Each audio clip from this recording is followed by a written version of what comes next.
Hello and welcome to Beheaded. Welcome to Season 5, Episode 5. I'm Megan Moore. And I'm Elizabeth Black.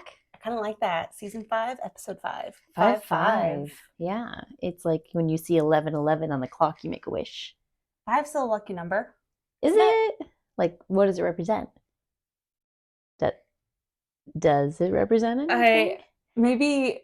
Because, like, historically, 3 is lucky because it's like the Trinity. Yeah, actually, that's what I was thinking. I think 3 is the 333. And 4 is lucky because it's like seasons and wholeness. And I like 5. 5's a good number. 5 golden rings. What does it remind? Yeah, that's the best one. Golden rings. I've seen a lot of like memes this year about the 12 Days of Christmas and like, why are there so many fucking birds? I have to. It is true. That song, I remember as a kid, it always confused me. You're like, why do I want all these birds? And humans, why are you gifting me humans? What are these pipers piping and these maids a milking? I don't need the ladies dancing for me. Thank you. They must have been very rich. Maybe like a Henry VIII status. Yeah. That's what I thought of as I got older. Like, do they have one of these just vast houses that employs so many people? Like, here's all these like maids a milking and ladies dancing and pipers piping.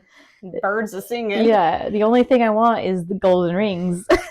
Like, the only good gift they really showed up with. You keep the rest. I'll take a couple swans and some golden rings. It does make me think, though, and like Henry would just sit in his throne room and they would line up and they would each present their gift to him during the Yuletide. He'd be like, yes, and keep it on. And then he'd be like, oh, kind of like that. Okay, next one. So, Henry, I bring to you 3 French hens. Yep. Cook them up. Oh, that's funny. How are you? Happy New Year. Happy New Year. It's been a while. I know. We were apart. Sad face. Tear. We were apart for the holidays, so it's nice to reconnect and recap everything. You went to California. Yeah, I went back home. I was in New Jersey. Yay. Very far away from each other. I know. Literally, we couldn't get any further away in the US. We were with each other in thoughts. In spirit. In text messages. In mind. In memes and GIFs and Instagram stories that we shared. Exactly. She shared with me our 2023 Wrapped, which is all the stats that we had from Beheaded in 2023. And we were very happy about everything. Come a long way. I was mildly surprised. I want to give us credit. No. Because I think early on in the podcast, I was really obsessed with looking at the metrics a lot. We both were. And then it kind of gets like discouraging for anyone out there who is trying to start a podcast or, it's slow moving. It really is. Well, I will say, I think you start off, everyone who starts one, you start off a bit hotter than you think you will be. Because you really truly are like, it's going to be me, Megan, my mom, the dog that listens. Yeah. You're like, nobody's going to listen. Yeah. So I remember the first day we launched our first episode, you were texting me throughout the entire day and you're like, oh my gosh, we have like 50 downloads. We have 60 downloads. We have 100 downloads. Yeah. And so I remember that first day being like euphoric because I was like, this is it. We made there's 100 people. Like there's 100 people that'll listen on the first day of the first episode. Yeah. And then it does get discouraging because you kind of plateau of like, once your first episode gets 100 or 200 listens, you're like, oh, well, obviously next episode is going to get 400. Then we're going to have 1,000. Yeah. And then, and when it doesn't do that and it's just like, oh, the next episode only got 300. It's people who are interested and then they're like, God, these girls suck. And then they don't come back. And that happens. And we take it, and I know I've said this again and again, and whenever people are like, oh my gosh, your podcast, I want to listen, I'm always like, don't listen to the first couple episodes. They're not that bad. I know you don't like them. I'm very self-conscious of them. I like them because they're like origin stories. Sure. It tells a story of how far we've come, for sure. And, we didn't really understand the structure of our episodes for a few episodes. Like, we just thought, oh, we're just going to talk about the execution, and that's kind of it. Whereas now we know to unpack, again, like the story of the person and a bit of the context. Because we've had so many episodes, we connect them to like other things that have happened in history. Sure. So like we've come a long way in that regard. And it took us just a few episodes to figure that out. Yeah. And our organization overall. Yeah. I like to think, I know that I still have the habit of like jumping in, and I try to contain myself. But we were all over the place. It was like, and then this, and oh wait, and that, and of course we still do that. do that. But we do try to kind of, early life, and then like we kind of try to segment up their life into chapters, Right. to go back and forth. Yeah. And going back to our recap of 2023, we are in the top 25% of all podcasts, which is very exciting. Because again, I know it's not like, oh, we're top, 1%, but that doesn't matter to us. I mean, the fact that we're in the upperish echelon, like we've been doing this for a while. We have some avid fans. We've interviewed some like fairly famous historians. Like we've kind of that was big for 2023. Yeah. It was really cool to kind of look at that time lapse. Hey, and we have mics. We have like mics for the. But can I fix yours? Because I feel like it's rubbing on your neck. Oh, or do you feel it rubbing? I do not. I'm gonna move it down just a little. Rub me more. Okay. Yeah, because then this is new for us. Okay. I don't know if I should call out our flaws or not. Like we're trying to just be careful with our new setup. I completely recognize in the last episode we got a little bangy on the table, but we live and we learn and we try different things out. So thanks for bearing with us. Yeah, no, we're introducing video this season. We got these new wireless mic thingies on us. We are all mic'd and hooked and technologically put together. We're getting a little bit better all the time. Our camera is currently being held up by volumes. What is that? 7, 1, and 4 of Harry Potter. It's okay. 5 was a little bit too large. We didn't need Order of the Phoenix, but we've got Charlotte. We talked about Charlotte. We've talked about Meet Charlotte. She's been one of our. I remember what episode we talked about Charlotte, our lady pirate who hangs on the wall of Megan's study. Study. Now I like she's that. here. If you're on the YouTube, she's right behind us. You can see her. She's beautiful. She is for those who are not watching YouTube, shame on you. At least take a look. If you're curious, I know you're curious. Yeah, maybe we don't describe it. Yeah, if you want to know what Charlotte looks like, you got to tune in to YouTube. Just look up Beheaded Podcast. It's linked on our Instagram. If you like the way she looks, you give her a quick like. She's very sexy. Yeah, and we added pearls. We added some pearls to the frame. Not frame. There's no frame, but you'll have to understand what that means if you look at the. We're so mysterious. Look at us. Anyway, and really quick other note. Well, we'll talk about holidays a tiny bit more before we get into it. But I am drinking and Megan is not because it is dry January for her. For me, it's very much it's a normal Thursday. Damp Thursday. I don't really do the dry anything, but I'm in the period of negotiation with myself. Yeah. Because I like Elizabeth and I were chatting before how we want to see the new Mean Girls now this weekend. Obviously, because, yes. We're big Mean Girls fans. I am very offended in the trailer how it says "Not Your Mother's Mean Girls." Like that kind of okay. I'm sorry. The moms? Well, that movie came out in 2005, so that's only 19 years. It was earlier than 2005. I was in. No, it was 2005. I remember. Was it? Oh, I remember because I remember seeing it with my friend Kelsey. And you were probably a freshman or sophomore. No, I remember I had my Junie and Bert colored purse because I was a little spoiled California brat. Gross. And I had that when I was 14. And I remember I saw it with freshman. I saw it with her dad. Yeah. As like okay, let's look. I know it's 2005 because I saw it 3 times in theaters. I believe you. 2004. Okay. Oh wait, no, that's 2024. Just kidding. Yeah, thank you. Yeah, you're probably right. Just Google original Mean Girls. Wow, now I searched Mean Girls and it's just the new one. Okay, it does say 2004. Same thing. I was 4. I feel like the theatrical release was 2005 because I remember this year very vividly. No, I remember I saw it once in high school with my cheerleader friends, and I saw it once in high school with my boyfriend. And then I saw it another time with my sister and mom. And so I was so into Mean Girls. It was I think I was going into my junior year of high school. And it was that was. Yeah, that's appropriate. It did come out in the summer. I think I was between 8th grade and 9th grade. So I guess because I was, this is how I know the way that my age works. Mm-hmm. In 2004, I was 14. Okay. Right now it's 2024. I'm 34. It's always worked out well for me. My age with my. All right. Then it makes math so easy for me when I'm trying to figure out how old I was. Then I was 15. going on 16. Oh God. Anywho, Anyway. I'm straying.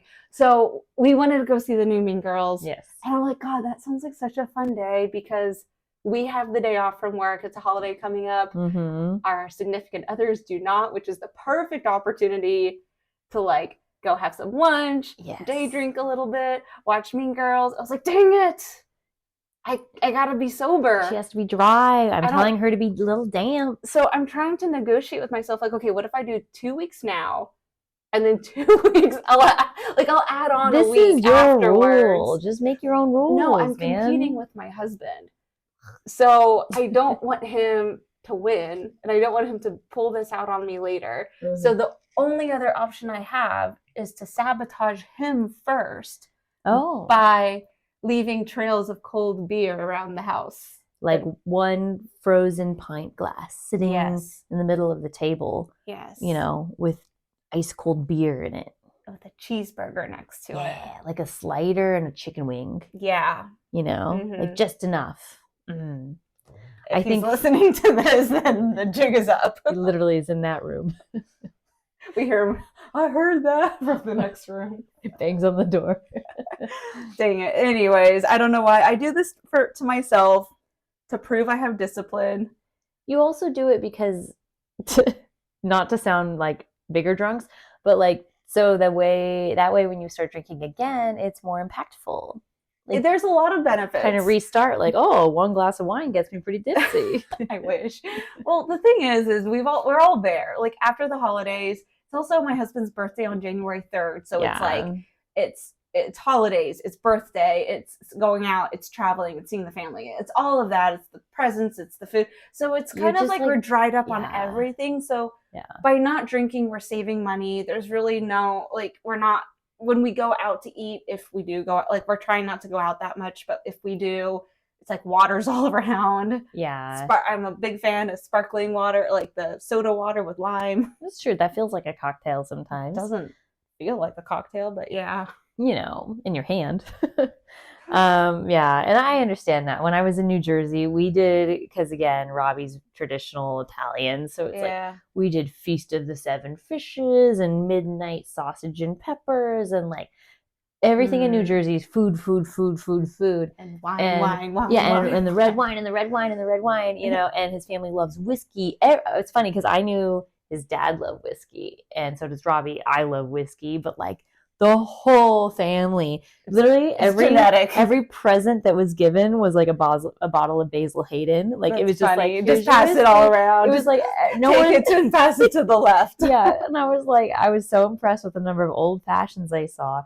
So you get to a point where you can't even feel tipsy anymore because you're like, I'm just perpetually like just have liquor in me. Maybe we should be doing dry January. Yeah. I don't know. Anyways, for me, it's just a whole month of like, I have to go extreme. So for me this month, I'm so cliche. I get it. It's gym. It's eating healthy. It's all of that. But I think I should give myself Martin Luther King Jr. Day to watch Mean Girls and appreciate. What a way to honor Dr. King. That came out worse than I thought it did, but it's a big holiday. I get what you're saying, but yes, we get work off. And I will say, those of you who are observing strict New Year's resolutions, just remember to be kind to yourself because it's not all about restriction. Yes, you know, it's all or nothing. If you flinch, you're it's done not. for the whole year. And then just just go down the path of sin after that. There is a lovely lady I work with. I won't disclose her name in case you would like her privacy, but she actually came up with this really cute idea of her and her friends their New Year's resolution is to eat as many pasta varieties as they can.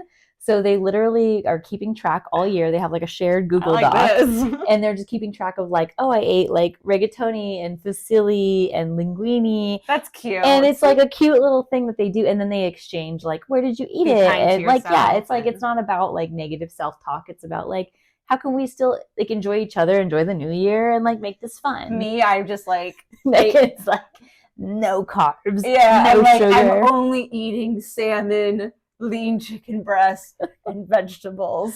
I wake up at 5 and I no, I don't. And I don't go do to that. the gym. Actually, that's what Elizabeth does. You do wake up at 5 and go to the gym like a psycho. I wake up right before I have to work, which is up in this room. And I'm not a morning person. You are not a morning person. A natural I have thing seen for you me. you don't talk in the morning. I don't like to speak. I'm very grumpy in the morning. I'm like borderline, like trigger warning, like suicidal in the morning. Like I'm angry. Are you really? Yeah, I'm like mad in the morning. Every morning. I just knew like we've spent enough mornings together. You've seen me in the morning. Not to make that sound weird, but like, okay, like for example, we just went to London and shared a room obviously with each other. Yeah. I just know until it's that moment of like walking out the door and you're out in the air, you'll start talking. Yeah. But while you're getting ready, like once you get up to the point when you're blow drying your hair or whatever, I can't do it. Just like, she wants her piece. That's fine. I don't know why. And it's not you. It's anyone. It's my mother. It's my family. It's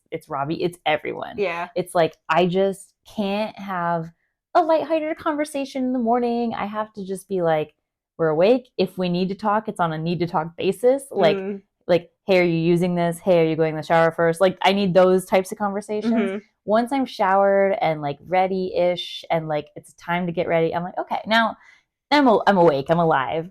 But God, I've learned not to take it the wrong way. Don't take it personal ever. And then I have to laugh like at my home, like when Jake and I wake up, typically the very first thing, like it could be like a nice Sunday morning, like sleeping in and the sun is shining, and he'll just be like, Megan, we need to call the bank today to ask about, like it goes straight into there. Okay, this is the running joke. I would die. So I work in customer support. I hate calling 800 numbers. I help run a call center. Like, whatever. I don't know what it is, but my husband loves to call 800 numbers for everything. Like, it'll just be like, I'll just give them a call and just make sure. I'm like, no, you can look it up right here. Like, just pull it up on the app. And he's like, nah, I'm just going to call and make sure. Like, they don't want to talk to you either. He's like, and he's so nice when he calls in. He's like, hey, good morning. He's like the commercials of like how to not become your parents, you know? That's my husband. And it'll be like, and I'll be sleeping and then I'll like roll over and I'll hear him. I'm just looking here at my account. And I'm like, oh God, it's starting. Yeah. Anyways, I love him for it, and thank God because he gets stuff done. He gets things done. He wakes up, and I know it's because he's laying there and probably thinking about it or going at night and thinking about things like, oh, I should do that in the morning, and he just gets it done. He does not. Nice. I procrastinate and I put it down the road, but anywho, enough about that. We just did 20 minutes of talking about I don't know what. Talked about holidays and morning routines, and it's important. And dry January, which sucks. And I think if I give myself a day off and add 3 days to the end, that's a good negotiation. Again, whatever you want to do, honey. It's you. It's your goals. I want to drink Cosmos and watch Mean Girls. We're gonna do it. We're gonna do it. Stay tuned for live updates. Anyway, oh God! This episode is not about sobriety. We have a theme here on the table for our YouTube watchers. YouTubers, you see things like an old pistol and a little pineapple stem. Charlotte in the background, who looks like a piratess, because today is about Calico Jack, who is an infamous pirate. We have a pirate hat. Yes. We have a telescope. Most scary how much pirate stuff I conveniently had just lying around my house. Yeah, these are not props, people. These are things that Megan owns. We ran fair. My husband goes as a pirate every year, so he just started pulling everything out. For dinner, we had Caribbean jerk chicken with coconut rice and some pineapple salsa. And we did allow Jake, my husband, to sit and join us for dinner, but he had to wear the pirate hat, which he very happily obliged to do so. He did. So we had a nice little thing going on this evening. Exactly. So we haven't done a pirate since season 1. We're in season 5 now. Really? Yeah. And I remember us actively having a conversation of like, what other pirates are, infamous for being executed? We really couldn't think of that many, which is weird because there's tons of pirate executions. Well, like, I don't know of any pirates who lived to like a ripe old age. Well, Calico Jack died peacefully in their bed. Spoiler alert, did not. That's not a thing for pirates. Yeah. They either died in battle or they were executed. So right. We definitely found a good one. So we love this one especially, and we'll get into this further in the episode, but it's not just about him. He also has 2 other people, we'll call them. Bonny lasses, Bonny lasses, lasses, perhaps, who come into the story later. So this is also kind of a female-oriented story in the age, like the Golden Age of Piracy in the Caribbean. So I actually didn't realize that was the period of time they called it. What was it? Between like, it was like 1680 to 1750 or something like that. I think it was a little bit early, like maybe 1650 to like 1720 or 30. The reason I like this story is because, I mean, obviously, like the first thing you think of is Captain Jack, Calico Jack. Yeah. And while we did do William Kidd, he was more so like a Bostonian and British pirate. Yes. But this is a true like Pirates of the Caribbean. I think like Captain Jack Sparrow was kind of based on this character a bit. He had to, like, obviously I know that Johnny Depp took his own liberties and used Keith Richards and all of that as inspiration to create Jack Sparrow. But Calico Jack is your cliche Caribbean pirate. Yeah. And I love it. So I'll let you. And in a way, kind of a bad pirate, which we'll get into as well. Not a great pirate. But you have heard of him. And if you have not, you will after this episode. Exactly. All right. So Calico Jack. So Calico Jack was actually born John Rackham in England. So, and Rackham, whatever. Rackham good, Rackham stack 'em, bop 'em. You know our pronunciations. Bop it, twist it, pull it. So again, like most folks who don't really come from a noble background, we don't know a ton about his early life or his upbringing, but we first hear about him in about 1718 when he's the quartermaster for a ship called the Ranger. And the Ranger is captained by a legendary pirate in his own right named Charles Vane. So Charles Vane is very infamous, very ruthless. He's sailing around the Caribbean at this time. And he's in terms of the Caribbean geography, he's specifically in the Bahamas. And he's in this place, it's called New Providence Island, that is known as the Pirates Republic. So it's almost like this weird safe haven for pirates. Like if you don't really belong anywhere else in the Caribbean, you can kind of go here, like maybe, drop anchor or maybe have a small shack or whatever you want to do on the island. But community of pirates. Tiny community of pirates. Club. Right. And so England at this time too had their eye on the Caribbean because obviously they're sending all these merchant ships. They're sending new people to like populate the lands. And they're like, we're not really sure what to do about this pirate thing. Because there's a bit of a ruffian situation happening here. So they're just kind of letting it happen right now because they don't know, again, what to do. This is new. And kind of the cool thing that we learned about, too, was just because of the timing. And this is when America was first forming. America was just forming and the colonies were coming together. And so people weren't into that. They weren't quite into the whole government and what America was fighting. Well, pre-America. This is pre-American Revolution. You're still under British rule. Yeah, but the American colonies. Yeah. So a lot of them did drift south and found themselves in this pirate land. Yeah. So that's how a lot of them kind of got together. Yeah. And it's kind of like any new thing, right? Like a new phase of life, new era, because it's like no one knows what to do at first. Like you come all the way over to the Americas. Maybe it's not quite what you thought. Maybe it's more desolate. Maybe it's more lonely.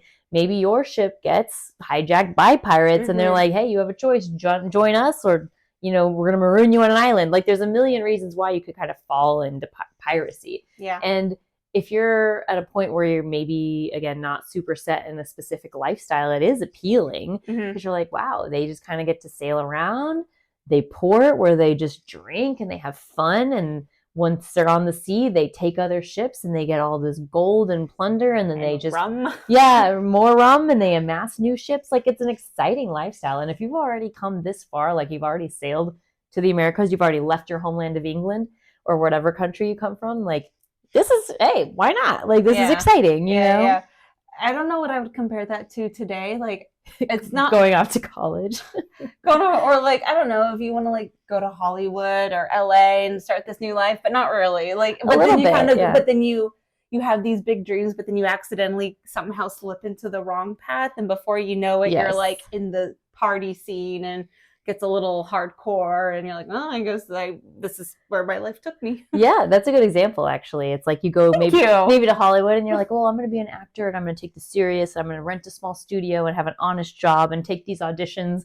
And then you get there and you're like, wait, I could just like party with like D-list celebrities for a little bit and like do some illicit activity, some illegal things, and some illegal things up have my a nose. fun time with life. Yeah, and then in 5 years, like, I guess it didn't work out. Whatever. And you move back home to Iowa. You either die or you go back to Iowa. It's true. Tale as old as time. Or it's the same. Who knows? So imagine that setting, but here in the Caribbean in the early 1700s. Spring break, 1730. Yeah. So anyway, so back to Calico Jack. So he is with this crew that has recently robbed ships outside of New York. Robbed shit from ships in New York. And when they're done like with all this plunder of these New York vessels, they encounter this very large French ship. And Vane at the time, who's the captain, remember Charles Vane. Mm-hmm. So Charles Vane sees this giant French ship that's twice the size as his. And he's like, all right, men, retreat. Like, we're not going to beat this ship. We gotta get out of here. And only 15 of his 91 men on the ship actually supported that. They're like, yep, he's right. Captain's correct. Like, we can't take on the ship. Let's just go. Let's just outrun them. Yes, that's Megan. Roughly 15%. Roughly, yes. A little bit higher because it's 91. But so Calico Jack is on board. Again, he's the quartermaster of this crew, and he speaks up and he suggests, no, like, let's take them on. Let's fight. And that's a big ship. They're going to have a lot of gold, a lot of resources, maybe, I don't know, sugar, tobacco, like whatever the hot resources were of the day. And if we do take them, we have their men to also be a part of our crew, and we could take their ship. It's like, what's wrong? Let's go.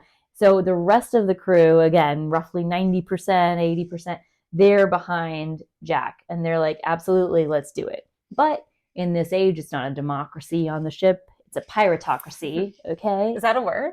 No. Oh. Probably not. Dang it. That would have been a cool word. I was thinking piratocity. I was thinking of Bring It On, where she's like, it's not a democracy, it's a cheerocracy. I'm overruling you. No?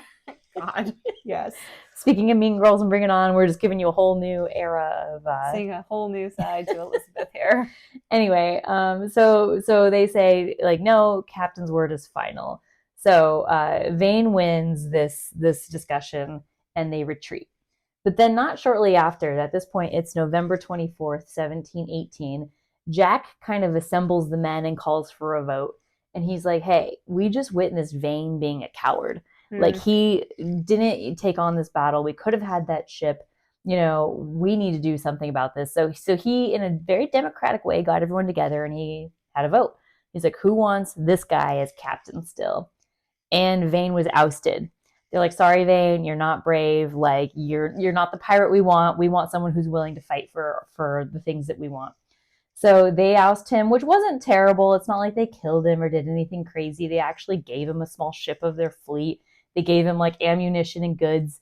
The 15 people who supported him like went with him. That was nice of them, because they could have just like thrown him overboard. They could have like made him walk the plank. They could have killed everyone who supported him. Yeah, but they actually, with guns and ships. Mm-hmm. Hamilton song. Oh, good. Yeah. How many times did you think of Muppet Treasure Island through this? I'm not gonna discuss that. Sorry. I'm Did a I big trigger warning. Yeah. Side note: Robbie didn't like that movie. I tried to make him watch it. Yeah. I just lost that much more respect. It's okay. Yeah. In him. No. Just it's hard to do because he's such a good guy, but like a sliver. Oh no, big respect for me, like levels. I'm just saying. Yeah. I mean, Muppet Treasure Island is a golden piece and it's a masterpiece. We almost dressed as Rizzo's friends for this episode. That would have been funny.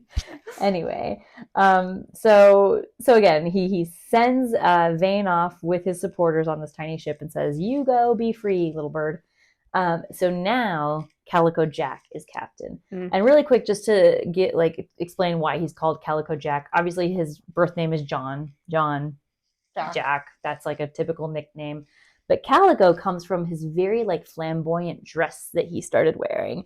So he wore these big coats that were very colorful and like very beautiful patterns. I think calico is like a textile from India. Mm-hmm. So it was like this nice, thick, like durable, but very kind of plain cotton. I don't know if it's cotton, but whatever material it is, it's calico. I mean, that's like Captain Hook image, like the red, right? Like classic, bright colors, bright red pirate coat. Yes. So I think again, that's a lot of like what conjures up that image when you think of a pirate. You're like, oh, like Captain Hook red coat. Like Calico Jack kind of wore that. That's what he looked like to a lot of his crew. So once he became captain, he wasn't exactly sure what to do next. His big whole move was just like getting Vane out of there, and then he was like, well, now what? So they really just took on a lot of small vessels. Like they stayed around the Jamaica area, specifically Kingston, and they just took a bunch of small ships. Like they kind of just hung out around the shoreline and took whatever like wheat pickings they could. Eventually, they do take this boat called the Kingston, which is another like larger vessel that becomes their flagship ship. And then they also like make way to Bermuda and take some larger ships there. So they're amassing quite a nice little fleet. In Bermuda, Jamaica. Ooh, I wanna take you to Bermuda, Bahama. Come, my pretty mom. Am I saying Bermuda? I can never say that word. Bermuda. Yeah. Bermuda. This is a fun fact. So if you know the Beach Boys song that Megan was just singing, apparently right after that song came out, like a bunch of people went to their travel agents and were like, oh, I want to go to Kokomo. And like Kokomo is a fictional place, like it's not real. They're like, well, we'll just go. Like, okay, we're gonna go to Aruba, Jamaica, and then we'll take it to Bermuda. And they're like, we just want to end up in Kokomo. And travel agents had to explain to people like Kokomo is not real. Oh, how sad! I know. I mean, we very admittedly before this we had to like reference a map just to make sure we had our bearings straight because we all kind of like hear these names and islands, but to actually know the geographic. So, so there's Cuba. You go ahead. There's Cuba, and just north of that is the Bahamas. Yep. South of that is Jamaica, and that's where Port Royal is. We'll get into that a little bit more. Yes, Port Royal is in Jamaica. And then they're Hispaniola. No? Hispaniola. Thank you. Yeah. And that's basically like part of Haiti now. Modern day Haiti. Yeah. And the Dominican Republic. And there is where Tortuga was, which of course, parts of the Caribbean, I've all heard of Tortuga. So that's like another pirate convention center area. And then Puerto Rico is like a little bit west of that. Southeast. Yeah. So anyways, it's kind of like, and then there's also, what is it? The British Virgin Islands. And the Turks and Caicos. All the places you want to go vacation and have a lovely Mai Tai and some coconut shrimp. Yeah. Have a little dance party. Mai Tai's more Hawaiian, but we'll take it. Maybe Bahama Mama. And that's what's funny is again, even that we're from North America, but like I don't know the Caribbean area that much. We did have to look at a map because I was like, okay, let's just get our bearings. I've never been, and I would love to. I've only been to Miami. I've never been go south. Look at our travel. We did say we're like we do want to go to like the UK, maybe every 2 years, so maybe we just include the British Virgin Islands in that. I think it's in the same genre. Yeah, British Virgin Isle. Yeah, I can never say British Virgin Isles. Islands. Yeah. Yeah, we're gonna go there. She's dry January. I'm clearly better off with wine than I am sober. I'm kidding. Can't talk. I can never talk. Anyway, so just to wrap up that, so they started amassing these ships, but in February 1719, the Kingston, their flagship ship, was taken by bounty hunters in Port Royal. Aww. I know. So then they did gain another like English, what was it called? The sloops? The sloop. Yeah. Sloop. It's a type of boat. It's a type of boat. So they got this other English sloop. And then they finally sailed to Nassau in the Bahamas. Because at this time, there's this new governor in Nassau named Governor Woodes Rogers. And he was sent from Britain to essentially get control of the pirate situation. So like we said, like Britain had kind of just let it happen. They knew piracy was happening and they're like, we just don't know what to do. Get these pirates under control. Yeah. So they sent this like kind of hard-nosed governor who was like, okay, he's going to have a plan for what to do with the pirates. He's going to be very strict on them. So the first thing that they decided to do is actually kind of counterintuitive, but they were like, let's just pardon all of the pirates. Kind of fair. Right? Like, you had your fun. Yeah. Like, all right, guys, like, boys will be boys. You did your thing. Let's all just call it quits. We're pardoning you. You're going to stop pirating. Everything's cool. Well, and it was funny how he did it because it was a specific date. He said, Yeah. I will pardon any acts of piracy up until January 5th, 1719.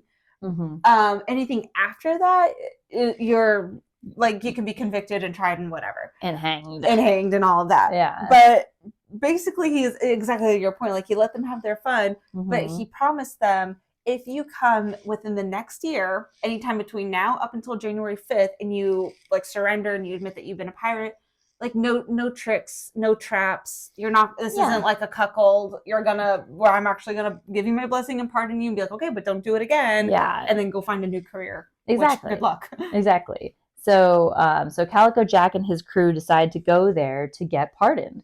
And who knows if that was their actual intention or if it was more just a facade so people could get off of their trail. But they go there, they get pardoned, and they claim, they're like, we wouldn't have been pirates, but that damn Charles Vane, the previous captain, he forced us into piracy. The one that we then overthrew, and then we became, Jack became the pirate. Yeah. But it worked out in their favor because the governor hated Charles Vane. So he very much saw them as the victims. He's like, oh, yes. Yeah. I see that happening. Right. You are pardoned, and I'm so sorry if you had to go through those trials and tribulations. Exactly. And terrible. Vane actually had attacked a ship that the governor was on before. Mm-hmm. So the governor knew him. He knew he attacked him. So he totally believed this whole bit of he forced you. I get it. He's evil. Right. So they're pardoned. They're hanging out in the Bahamas.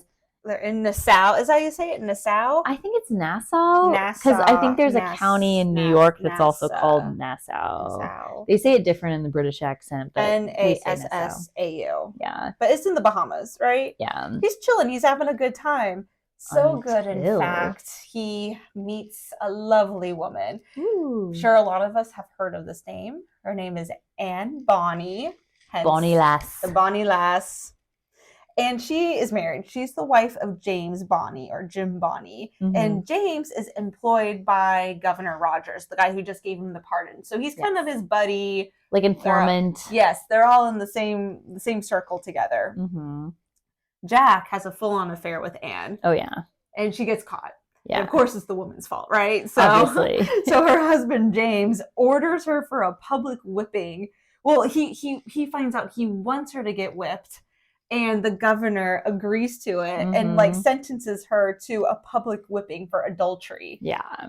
Let's teach this woman a lesson here. Right. And Jack, of course, wants to save his Bonny lass. So he tries to negotiate with James, and he wants to basically buy her. Yeah, this is weird. A divorce by purchase. Yeah. So his intentions is he wants to pay James to legally divorce his wife so Jack can swoop in and take her. Exactly. And James isn't having this.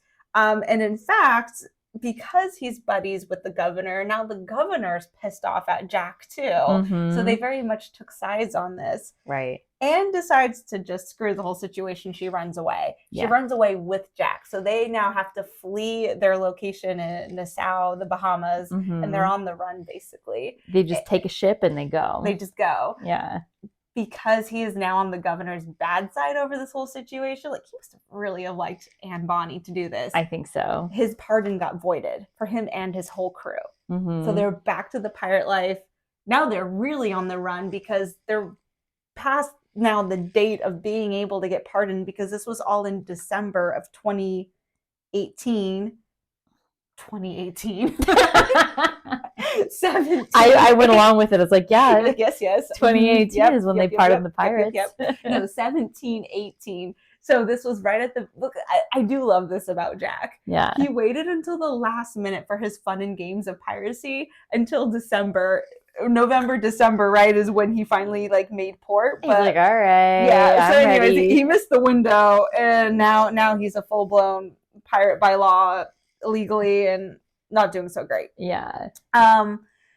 So September 1720, Governor Rogers issues a proclamation that Jack is officially a pirate again. Cool. Yeah, and it's kind of like free reign, right? It's like reward signs posted, like whoever can go get him, go get him. Yeah. But we're going to take an interesting little path here because we have to introduce 2 new characters, which one we already did. So we have Bonny. Bonny. And another woman comes into the mix, although no one knows it at first. No. Mary Read. Yeah. If these names are familiar, if there's this little light bulb flickering in your brain, like Bonny and Mary Read, where have we heard those names? Yes. Of course, they're 2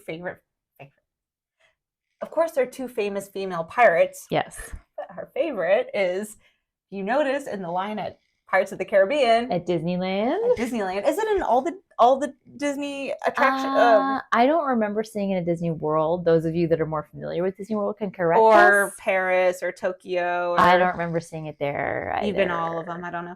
I think it's only a few. I think it's only at Disneyland. I think so. So when you're in the queue for the line, there's a painting on the wall. Like there's a bunch of famous pirates that they kind of paint around, and they have Bonny and Mary Read looking very beautiful, and they look like 1950s pinups, voluptuous, like arm in arm, and it has their names underneath. But anyways, that's where I first recognized their names, and maybe I'm a total idiot if my references are Disneyland, but whatever. Sorry, Disneyland educates me. Clearly it does. All right, so we'll go a little bit into the background of Bonny first, and then we'll mention a bit about Mary, and then we'll kind of resume with the storyline that we have going. So Bonny was born in Ireland, and she was the daughter of a lawyer named William Cormac. So he actually, he didn't have a child with his wife. He actually had Anne because Anne's mother was his servant. Mm-hmm. So William had this servant, Mary Brennan, who, while his wife was away, he started thinking of fondly, and they started getting very close, and she bore his illegitimate kid. The wife was always very suspecting of Mary, the servant. So, like, it's rumored that at one point she actually, like, got in Mary's bed. The wife did. And kind of, like, just, like, waited to see, like, okay, if he is actually having an affair with the servant, he will come in this room and he will, like, you know, try slide in. Yeah, like slink into the sheets. And sure enough, what does he do? He comes in the room and he slinks into the sheets. And she's like, I knew it. Like, this very dramatic soap opera kind of thing. Like, oh, I knew. Oh God, it's you, my wife. So caught in the act, we think. But either way, he tries to like move away from his wife, even though they're still together. Interesting. So they move to London, and he's still trying to hide the fact that he has an illegitimate child. So even though he moves his house servant with him, Mary, all the way to London, he like dresses up Bonny, this young child, like as a boy. Because he doesn't want any questions. He doesn't want anyone to question the legitimacy. Oh, because you can clearly, like, you can have a female illegitimate child. If you have a little bastard, that's okay. He made the son look like a relative. Yeah. Like it wasn't or his. Like his little apprentice or something. And he literally gave him like a tiny little like clerical job at his law firm to be like, no, you're just a little lawyer buddy, and like you're my who knows what relative he claimed he was. So he like dressed Anne. Yeah, but it's Bonny That's funny. This whole time. She was known to be very fiery, like from a young age. She even like stabbed another servant with a knife when she was young. Like she was very devious. This girl. Yeah. Watch out. But at the end of it, like he never actually like established himself as a new and legitimate lawyer in this new town. So their life kind of just like fell apart at that point. Like Mary, the servant, died, Anne's mother. And then once Anne was grown up enough to like make her own decision, she wanted to marry the sailor, James Bonny. So many Marys. I know. This is marriage, Mary. So she brings like James to her father, William, and she's like, okay, I found the man I want to marry. Like, this is him. He's like, he's a poor sailor. Like, you know, William has his enough prestige to know that this is not a good match. So he rejects the marriage and says, no, you can't marry this poor sailor. So she decides to like run away with James anyway. And he essentially says, okay, you run away, I disown you. So he disowned Bonny. And it's rumored, we don't know how much truth there is to this, but it's rumored that when she left, she set her father's plantation on fire. Yeah, this She's- girl. yeah. She's fiery. Whether she did that or not, the fact that there's even a rumor that you did that means you're kind of There's crazy. something behind it. Like Yeah. maybe if it was just a little spark, or maybe she like threatened it, or Yeah, maybe, you know, like caught the curtain on fire, then like they caught, but it came who from knows? somewhere. Came from somewhere. No one, I don't know. Yeah. Yeah. Okay, so thank you. So that's Anne Bonny. Yes, and just really quick. So once she is married to James, like he wants to move to the Bahamas to start a new life there, and Sounds great. I know, and serve the new governor there. So he moves her to the Bahamas, and once she gets to the Bahamas, like, you know, she realized like, okay, I just had this kind of exciting ordeal where I ran away with this man, and this is supposed to be it. Yeah. But she's fiery. She gets bored very fast, and so she starts going to the taverns and hanging out with pirates. And there's hot pirates coming And through there's town. hot pirates. There's new pirates every week. Like, she's excited, you know, and that's when she finally meets Jack. And when she does meet Jack again, they go on their like whirlwind romance. And again, he tries to buy her and all of that. But once she's a part of his crew is when she meets Mary. Okay, I Yeah. know more about Mary. Go Read. ahead with Mary. Also, really quick, Mary and Anne. Oh yeah, Cool. I didn't think of that. Yeah, I think those are just two overused names Probably. sometimes. Okay, Mary Read. yes. I do know about Mary. yes. I don't know where she was born or where she grew up. But Probably I'm assuming England. Yeah. She has a very different story, but she was raised having to wear boys' clothing. Mhm. Very different reason though. Yes. So her mother had a son already, Yeah. and the grandmother was giving inheritance and money to the son. Mm-hmm. Her husband dies, and she had another illegitimate child, Mary, and the mother didn't want to know that this other girl existed. Right. She also didn't want to stop the funds coming through from the grandmother. Mm-hmm. So she somehow pulled this off where she convinced the grandmother that this daughter was the same boy. This is my son. Like, I'm sure maybe she was blind, or she just didn't see her in person. Or like Or- enough time had passed in between them growing Yeah, up that that's she was true, like, yeah, too. this is the boy I told you I about. told you I had the boy, and here's Yeah. the boy. Yeah. So she dressed Mary Read up in Mhm. boys' clothing, Right. just to try to get the money from the grandmother to convince her that she had only one son. It's wild. It's such a weird story, I but you know. know what? They didn't have internet and No. photos. Facebook. They didn't have Facebook or even MySpace. no MySpace, no Twitter. Yeah, so I don't know. I guess they kind of pulled it off. They did. Eventually, Mary, she grows up, she gets married, she opens up an inn with her husband, and she works at the inn with her husband up until he dies. Mm-hmm. After he dies, she, I think, really enjoyed the masculinity and the respect and everything that she got while cross-dressing as a boy. Yeah. It's kind of like a Mulan-ish type story. A little bit, yeah. She ends up joining the military, Yeah. dressed as a man. Which is wild.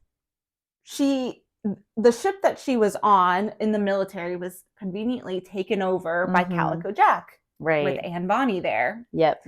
She claims that she may have been forced to join the crew, but She probably liked it. she She's was like, hey, these guys know how to have fun. Yeah, like they like to drink and party and they like violence and so do I. Yeah. So she literally jumped ship. She jumped the term jump ship in the most literal way here. Yeah. Yeah. So she's still dressing as a man, and she's trying to convince the whole crew, probably, obviously for her own safety purposes also. Yeah, you don't want to be the only woman on an all-male drunken pirate crew. Also, side note, there was a superstition that having a woman on the ship is bad luck. Right. For example, Blackbeard, he really stuck to that rule, and he Yeah. refused to have any woman on the ship for whatever reason. Mm-hmm. I know, not to keep mentioning Pirates of the Caribbean, but it's a great reference point. They didn't get everything so wrong. Right. They also mentioned that, like, oh, she can't step foot on the ship. It's bad luck and all of Even that. a miniature one. Yes, exactly. Yeah. Even a miniature one.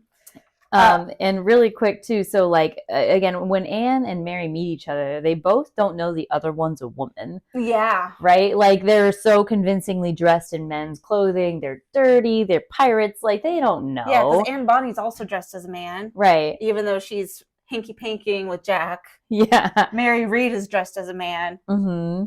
But they have to pick up on that. I think they had slowly picked up subtle signs that only women can pick up with each other. Obviously, they noticed, oh, you're a bit more feminine, maybe you're a bit more attractive.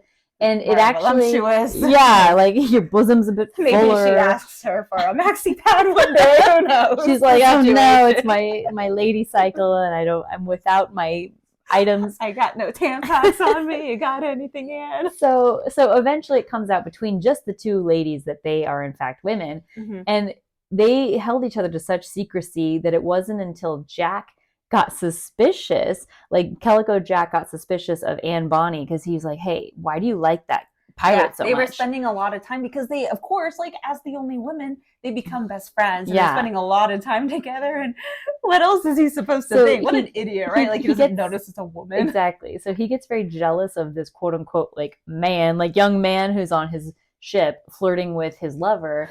And he finally confronts her. He's like, hey, like, is there something going on, you know, with this guy? And she's like, I gotta tell you, like, the guy is a girl. His name's Mary. We're best friends. He's like, oh, that's fine.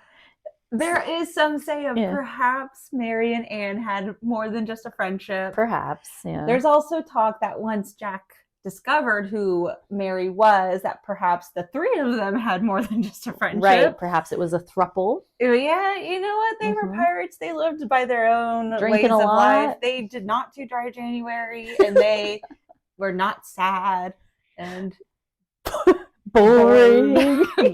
Dry. So they just did what they wanted to do. And, you know, I don't know what side of the fence you're on. I think it's plausible. Well, here's the reason why I think it might be plausible, and we'll get to this now that we're kind of summing up the story a bit.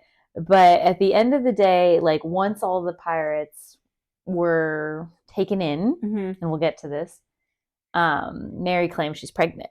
Oh. And who else would impregnate her? And there are a lot of dudes on this ship. Yeah. And they're making port a lot. They are making port. So maybe when she was, you know, dropped anchor at a tavern, I get, you know, maybe she dropped her anchor a little too hard. You know, maybe she let loose a little bit, but you know, she always claimed that she never had relations with anyone on the ship. But at the end of the story, she does end up pregnant. So someone impregnated her. I don't think Anne did that. Anne did not do that. So take that for what it is. So we'll get to how they were actually captured. So at this point, we're going back to October 31st, 1720. Yep. There's a bounty hunters. They were also called pirate hunters. I like that. This would be a cool movie. I guess they did that as a series by Disney of people catching pirates. But like pirate hunters? I don't know. Wasn't there like, I guess maybe not. I don't know. I was trying to think in the storyline if people were chasing after Jack Sparrow and they were kind of like the bounty hunters. Oh, but anyways, it's yeah, kind of a cool job. So the governor puts this task. There's a like a reward for them. There's a warrant out for them. He knows that they are doing bad business out on the seas. The pardon was voided, so they sent out the bounty hunters. So the bounty hunters' names were Jonathan Barnett and Jean Bonadivis. Sounds French.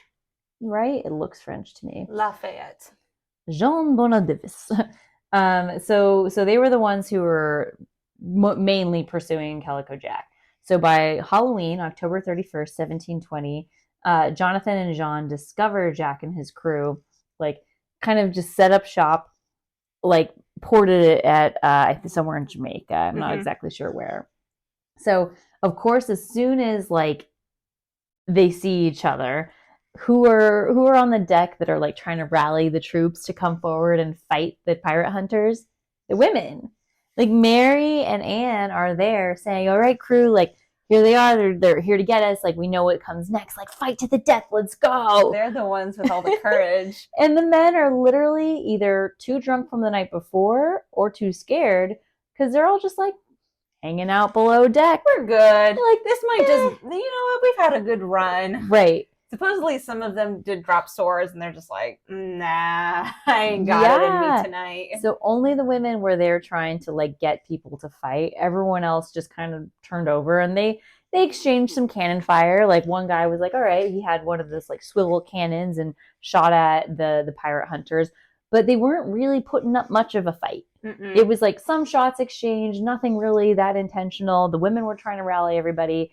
And no one did anything. Even Jack eventually surrendered and he just saw it as a loss and he dropped his weapons and he's like, yep, I think the jig is up. Yeah. And at that point, they got real fired up. So much so that I think it was Anne. The Actually, women, yeah. she took her pistol because they're up on the top deck and everyone else is hiding down below. She takes her pistol and she shoots down below and actually ends up killing one of the crew members, one of their own pirates. Good, coward. But it was just to like wake them up, like, boys, get up here. We're not gonna.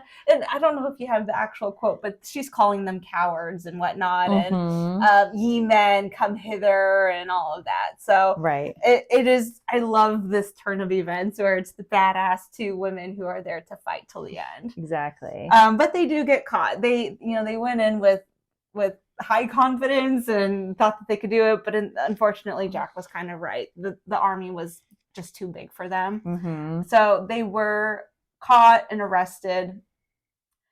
So now we're in November, right? And they're in this Spanish town, and this is where they have their trial, and they are convicted of piracy. Exactly. So the day is November 18th, 1720, and they execute by hanging Calico Jack. So they decide to make his a little bit more public because he is the captain, right? So after the hanging, they actually put him in a gibbet, which we talked about with William Kidd. Not a gibbet. Not a gibbet. But a gibbet. Gibbet. It's like one of those cages that kind of fits around your human form. And they put you in there so that way, like, not only is your body just decomposing there, but you can get, like, pecked at by seagulls and things. And we saw a gibbet. We did. We went to the William Kidd bar in London. Woo, together. Oh, where'd you get that? Mexico. I'm just kidding. I got this in London. Yeah, like we had such a good time at that bar, and just seeing where he actually had his little pub crawl and where he was hanged was so cool. Wild. Yeah. But that was in London, so this is the Caribbean. Maybe we got to go there. Wait, I forget. We actually didn't see the gibbet, and we were mad. We just saw like a news. It was a hanging news, more for show. Yeah, it was. I mean, it wasn't like the news, but right? I got a kick out of it. Still enjoyed that. So he was gibbeted and put on display on this small like islet in the main entrance of Port Royal in Jamaica, and now it's known as Rackham's Cage. I like that. Not cage. K. Sorry. K? K. C-A-Y. What's that? Like a spot? like a bay. It's not a bay, it's a K. It's a K. I've never heard that It's word. like a bay, K, what do you call it? What am I? Little inlet. Like, yeah, it's like an inlet, like a little body of water. Okay, I've never heard of that term. You've heard of like the Cayman Islands. K. Yeah, like K is a very tropical, like it's a K. Cool. Yeah. I like that. But he had a large crowd. We don't have so much about the actual details of his hanging. No. I'm sure it was just like by the book. Right. We know he was roughly 37 years old. Yeah. At the time. Yep. Anne and Mary were also tried and convicted of piracy, and they were also sentenced to death. But this is on their execution story. Right. Conveniently, as Elizabeth mentioned, they both said they were pregnant. Do we know by the same man? Maybe. Right. We don't know. Were they all the same time along? We don't know. It's possible. Do we know if they were even pregnant? That could be an easy way for a woman to get out of anything. Right. Exactly. We know for sure, funny enough, that Mary was pregnant because she actually does end up giving birth in April. So let's see. Let's do math. If that was in November, December, January, February, March. It's like 6 months. Yeah. Yeah. So that's fair. She was probably like 4 months pregnant then when she was arrested. Right. Okay. So she actually does give birth in jail. Kind of nice, I guess they don't hang her in that state. But unfortunately, she died from fever after the birth in April 1721. Exactly. And Anne... We don't know what happened to Anne. No one knows. She is a mystery of what happened to her, which is kind of cool, I guess, in a way. There is no record of her execution at all. And there's no record that she was released or that she died in prison. Or that she escaped. Or that she left. So people like generally have the theory that because she did have her previous husband, right? Bonny, who was connected with the governor, like maybe at the end of this whole thing, they decided, okay, like either go back to your husband or like, let's find you a place to live and raise your child. Maybe they snuck her away to the American colonies. Like nobody really knows what actually happened to her, but we just know that there was no record of an execution or death or escape. I read she was just simply gone. Yeah, I read in one article that they thought maybe she lived into her 80s just under a different pseudonym. Yeah. Continued on doing her thing. I did want to mention though, really quick, I thought this was kind of funny and cute and maybe not a little sassy of Anne. So right before Calico Jack was being executed, his final wish was to see Anne one last time. Of course. And we have documented the last thing that she said to him. I love this. And it was, if you had fought like a man, you need not have been hanged like a dog. Yeah. I just want to say that in an Irish accent, but I don't want to ruin it. She should have Siri ask. I was going to say, we'll have like an AI version of that. That's so cool. If you had fought like a man, you need not have been hanged like a dog. Yeah. That's a badass thing to say. Sassy. But yeah, she was a little pistol and we don't know what happened to her. I'd like to envision her like breaking free and living the rest of her days and what if she drinking on the beach? What if she became a pirate again under like another male's name? It's possible. What if like she's Blackbeard? What if like, or she's William Kidd? She's William Kidd.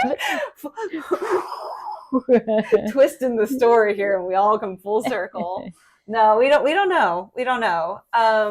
She's too fiery, in my opinion, to just have lived quietly for the rest of her life somewhere. Yeah. Like maybe if she had a kid, she would do it for the kid to be like, all right, like I'm going to raise this child and figure out what I want to do. But like given just her past, everything she's been through, how unsatisfied she is with just like leading a content, normal life, it leads me to believe that like she went off in another identity and did something crazy. Yeah, she's not stupid. She was smart. Yeah. Kind of like the overall impression of Captain Calico Jack. Mm-hmm.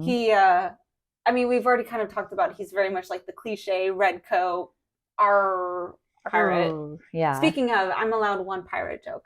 Oh, tell your pirate joke. Go ahead. What is a pirate's favorite letter in the alphabet? Oh, Megan. R. We're more in love with the sea. Oh my god. You're more in love with the sea. I get it. Anywho, the overlasting, like the legacy of Calico Jack. This one we cannot confirm, but I kind of like it. Yeah, is that his flag was the his flag was the Jolly Roger, like the Jolly Roger flag that we all think of, like the black sail, white skull, white swords, cross. Like that's the Jolly Roger flag, and some people say that he created that, like he invented that. That's the flag that he lifted when he sailed with the Jolly Roger. And like, I mean, gosh, even there's an emoji of that, so he did pretty good for himself. I use that emoji a lot with you. I feel like I send you a lot of pirate emojis. You know what's funny? My team at work too, whenever like I send requests via a chat, they all kind of like acknowledge by like adding the pirate flag. I don't know what that means. I don't think that's a good sign, Megan. Like, I captain. No, I think it's more of like a fuck you, I'm a pirate. I don't know. I just take it. I'm like, as long as you're acknowledging this has been read, thank you. It was a like reply with the flag. Interesting. Ooh, is that some Gen Z thing we don't know? Like Gen Zs tell you like, no, I'm not doing that with the pirate flag? I think it's funny. Interesting. And then do you want to talk a little bit about like what happened with everyone else? There's nothing else I really want to say about the rest of the crew. I simply want to acknowledge like the names of the people that were executed, because at the end of the day, you know, this is beheaded. We talk about all executions. We don't want to leave anyone out. So while we don't know much about these folks right now, I just want to name their names. And it wasn't just Jack. They all kind of went down together. Yeah. So there are some men who, whether they were crew members or just were simply drinking with, it sucks. They were just been out on the town with Calico Jack. They were tried and convicted of piracy. And on the 24th of January, 1721, they were also executed. So there is John Eaton, Thomas Quick, Thomas Baker, they were all executed at Gallows Point in Port Royal. Oh, cool. Yeah. I mean, not cool, but oh, sweet. Things we're into on the show. And then quickly after, John Cole, John Howard, and Benjamin Palmer were also executed at Kingston.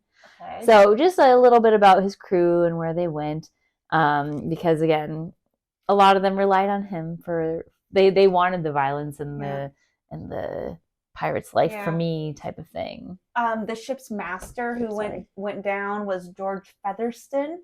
Mm-hmm. Their quartermaster was Richard Corner. That's kind of cute. Quartermaster Richard Corner. Cute. Okay, John Davis, John Howell, they were all executed along with Jack Rackham in Port Royal too. Mm-hmm. And then there were a few others the next day because they like to space it out, not, don't give the people what they want all at once. Exactly.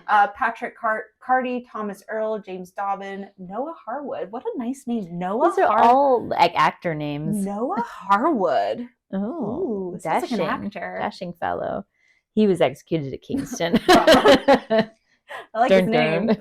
See him as kind of like a ruffian with like a beard but he looks like Henry Cavill. Yes. Could be. So we just want to acknowledge some of his crew members. Again, he probably had way more crew members than that, but these are some of the notable names that were executed either alongside him or soon after. But again, whether or not he was a great pirate, who knows? He only was on the map for a couple of years. Yeah. So in a way, it's impressive that he is so famous, and he only, to our knowledge, was very big pirate or captain for 2 years. Yeah, that's true. But a lot of people argue that the reason for his fame too is because of the two women, because of Anne and I think Mary. That's it. Like, I don't think he would have had such an exciting story if it was not for Anne and Mary. Right. It was so rare, not just to have a woman on a pirate ship, but to have a woman fighting with pistols and axes and actually a part of the violence. That is super rare. Yeah, and rallying all the drunken men to fight. Yeah, and supposedly not getting pregnant by any of them. Sure. Immaculate. But it did work in their favor when they had to go to the gallows. I know. So.